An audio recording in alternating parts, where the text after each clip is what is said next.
অনেক সময় মানুষের বিবেক থাকা সত্ত্বেও মানুষ বিবেকহীন হয়ে যায়। তো ছাড়ো, এখানে আনাজ কাটা হয়ে গেছে আর এখানে ধুচ্ছি। দেখো মাথা মুন্ডু কোনো কিছুই দেখা যাচ্ছে না। তো ভিডিওটা আমি ওখানে বোতলে করে ফোনটা রেখে দিয়েছিলাম, তার জন্য বুঝতেই পারিনি যে আমার মাথাটা দেখা যাচ্ছে না। তো ছাড়ো, বাদ দাও। তো তার মধ্যে এরা সব এসেছিলো, এরা আসে বলে সময়গুলো কেটে যায়, তো কিছু মনে হয় না। আর একটা লজেন্স নিয়ে আমাকে জোর করছিল যে খেতেই হবে, তোমাকে খেতেই হবে। তো এত বাজে খেতে আমি বললাম খাবো না, তাও ওদের জন্য কি করব, জোর করছে যেহেতু একটা খেলাম। আর এখানে রান্নার তোড়জোড় চলছে, এখন ওখানেই হয়, গ্যাসেতেই হচ্ছে। আর এখানে মুড়ি খাওয়ার জন্য কুমড়ো, আলু কুমড়ো, পেঁপে দিয়ে তরকারি হয়েছিল। তো এখানে মুড়িটা খেয়ে নেব, তারপর রান্নার জোগাড়, মানে রান্না বসাবো। তো তার মাঝখানে এখানে একটা ফুল গাছের ডাল এনেছিল, সেটাই বসানো হচ্ছে, বাপি বসাচ্ছে সেটা। আর ঝিমঝিম করে বৃষ্টি পড়েই যাচ্ছে।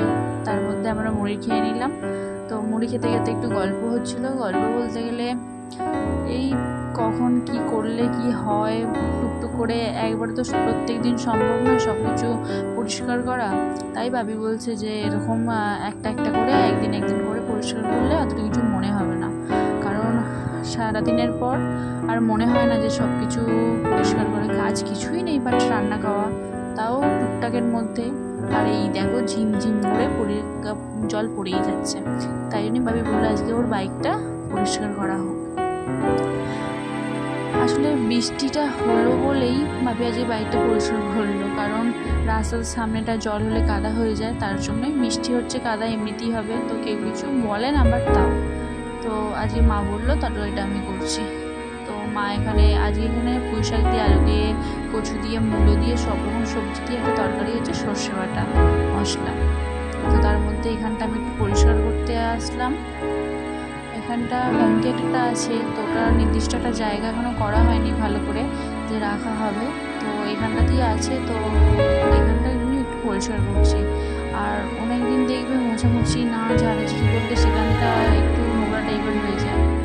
আর এত পরিমাণে ছোটো ছোটো পোকা এই গিরিটের গায়েতে বসে গেছে, ঠিক আছে। তো তার জন্য ভালো করে একটু পরিষ্কার করে করছি। তার মধ্যে রান্নাটা হয়ে গেছে, তাই জন্য একটু মনে হলো যে একটু ছবি তুলবো, তার জন্য মা ডাকছিল যে হয়ে গেছে। ইলিশ মাছের তেল দিয়ে হয়েছিল, আমি বলতে ভুলে গেছি, ইলিশ মাছের তেল দিয়ে হয়েছিল। তো এখানটা আমার কমপ্লিট হয়ে গেছে। এগুলো সব নামিয়েছিলাম, এগুলো সব টুকটুক করে মুছে সব রাখছি। এই যে আমার কমপ্লিট এটা, তো এগুলো এইভাবেই রেখেছি আপাতত।